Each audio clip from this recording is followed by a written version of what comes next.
Doing a little experiment with two cameras. I'm going to try to edit the video together, one on the windshield, one on the back window. The one on the windshield is shooting at a little higher frame rate. I'm not sure I'll be able to combine the two, but we'll see. The one on the front has a MicW iGo microphone, the XY stereo microphone. The one in the back has the PolarPro stereo microphone. It's a little bit older. For me, it's always kind of provided some crackling in the audio. So I tried to make where it plugs in to the various components a little more stable. So maybe that'll help. I don't really know. I don't know if it gets interference. But whatever the case. Mostly the iGo microphone is new. I really want to see what that can do. Never been really good at camera placement. So I'm trying this out to see if I can get a good combination of front and rear. And if I can edit them together. I started the cameras on Bluetooth with my GoPro remote, so they should have started at the same time, so they should be in sync. Maybe that'll help, because I want to edit the video so that if I cut from one to the other, I'm cutting in real time, so there's no loss of time or overlap of time. So we'll see. I also want to see how the sound picks up, especially with the iGo microphone, since that's brand new to me. I want to make sure that it works, B, make sure that it's picking up ambient sound like I hope, and it's getting the full range of sound. This car doesn't have an exhaust as deep as my other cars. This is my everyday car. But it does make a little bit of sound, so we'll see how well the microphones, both ends, pick up the sound, and I guess it's more of a test of how I can edit the video, front and rear video, together. It's kind of an experiment.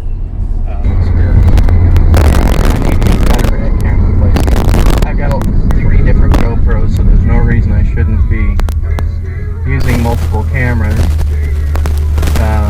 I'm not real big on mounting cameras on the outside of the car.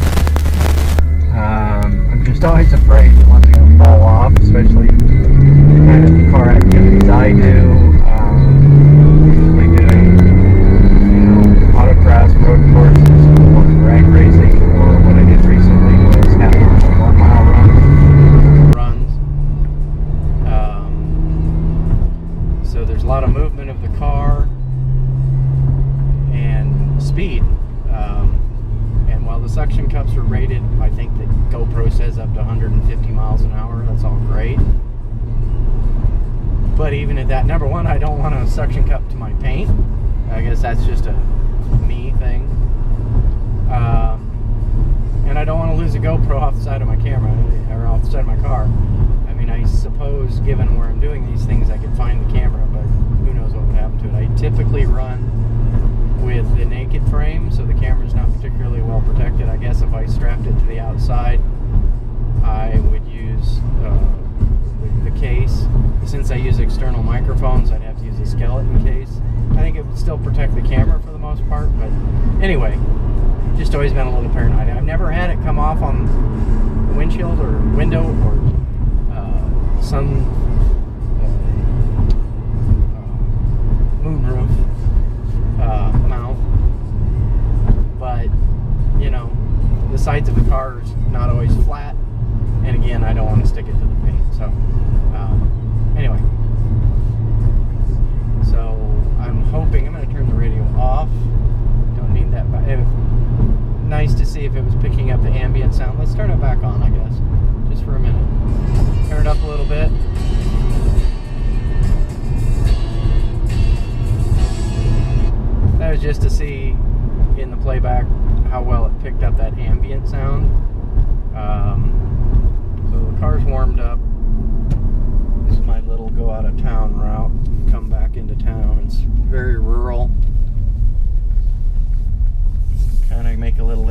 noise here just to see how it picks up. I want to get past these folks' house. They don't need to hear me roaring away.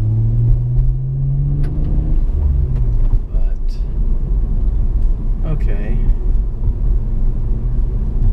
Alright, let's just slow down. I'm not going to really hit it too hard, just to get a little engine noise.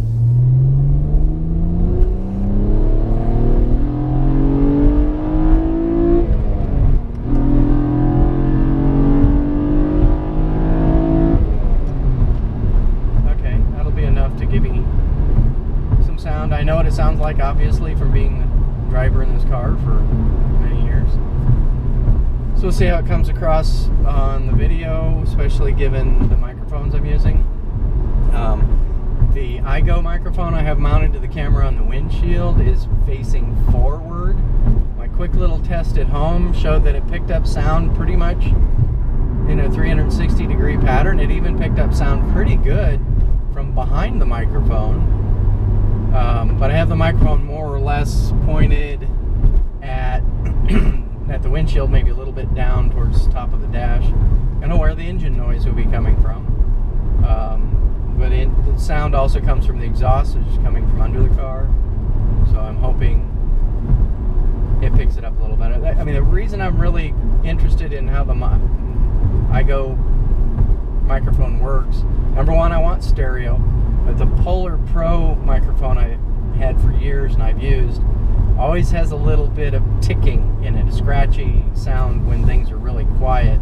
It picks up sound relatively well, but the ticking and the scratching. Also, it's worse when I use the remote, so Bluetooth, I think, interferes with it. And I'm using that now, so that microphone from the rear is probably picking up some tick, tick, tick, scratch, scratch, scratch, which annoys me, but it's the only microphone I really had other than the microphone built into the cameras. So I'm hoping the iGo microphone does a little better. It's an older design. It's been around for, I don't know, 5 or 6 years at least. And I bought it used, so because I think it's overpriced, so I bought a good used one. It looked brand new. The case didn't even have a scratch on it. And the microphone itself looked absolutely pristine. I have a feeling it's something somebody didn't use very much, but I guess we'll find out. Mostly interested if it does not have the scratchy sound that the PolarPro microphone has. I've taken the PolarPro microphone apart and got into the guts of it, and all the wiring looked solid. Everything was in place. The case holds everything in place. I think it's the way it connects to the camera maybe is a little funky. Maybe it just has interference with the electronics. I really don't know. But just holding the camera steady in your hand, it has scratchiness if things are quiet. If you have louder ambient sounds, don't really hear it, but it's still annoying. So anyway, really hoping the XY style microphone made by MicW, that's M-I-C, capital W. It's called the iGo. I hope that microphone does a little better job, because I really want to start doing a few more action videos, probably mostly in cars. And I want better audio. And the two cameras thing should be pretty interesting if I can edit those together. I'm still using the old GoPro Studio software. It's relatively simple. It doesn't have a lot of things it can do, but it can do those things that I want to do. And they don't offer it anymore. You can't download it anymore, which is really unfortunate, because it's a really pretty good tool. It does a lot of things that expensive software does, but it was a free download back in the day. The download that they offer now, I never could get it to work, and it looked too complicated. So I really still like the GoPro Studio. I wish they still offered it and made it available to other people, because I find it really useful. Especially now that I have a computer that can handle a 4K video without going wacky. Okay.